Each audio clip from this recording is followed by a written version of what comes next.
Opening number pa lang, ipinakita na kaagad ni na Julian San Jose at SB19 Stel ang kanilang galing bilang mga singer at performer.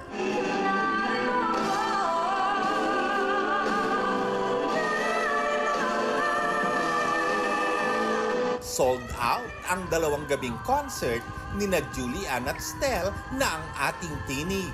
Sobrang pressured, sobrang kinakabahan, pero sobrang happy. I'm also looking forward na sana maka-work ko pa ulit si Stel sa ibang concert naman, or maybe we can like do, hopefully, sana, manifesting a tour. Hindi raw makapili ng paboritong segment ng concert sina Julia at Stel dahil sila ang pumili ng lahat ng kanta nila. Pero laking pasasalamat ni na Julia at Stel sa kanilang guests na sina SB19, Josh Cullen, we thank you for the people that are here tonight. at si Gary Valenciano na nanguna pa sa panalangin sa kanilang company call. There are many artists now, but these two are perfect representations of what the industry is today. You have SB19 and Julian San Jose. I'm like, wow, So and they work really well together. The news coach.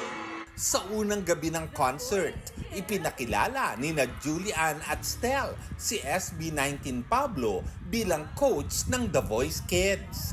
Excited ako kung paano, ano yung mga strategies niya, kung paano siya kukuha ng mga talents. Kasi for the longest time, lagi kong kasama si Pablo as ka-member sa SB19, but now, medyo rival magkaaway yung mangyayari kasi mag-aagawan kami ng talent. But masaya naman yung ganong klase kasi for the show. Bukod sa The Voice Kids, may kanya-kanya ring pagkakaabalahan sina Julian at Stel.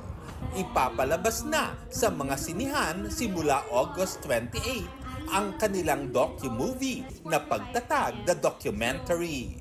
Si Julie naman may special participation sa pinag-uusapang period family drama sa Philippine Primetime, ang Pulang Araw, bilang ang vaudeville superstar na si Katie De La Cruz. I'm just very honored to be part of such a wonderful piece because, syempre, napakalaking bagay na malaman ng mga tao ang history ng Pilipinas, especially during the Japanese era. Para sa GMA Integrated News, Lars Santiago ang inyong saksi.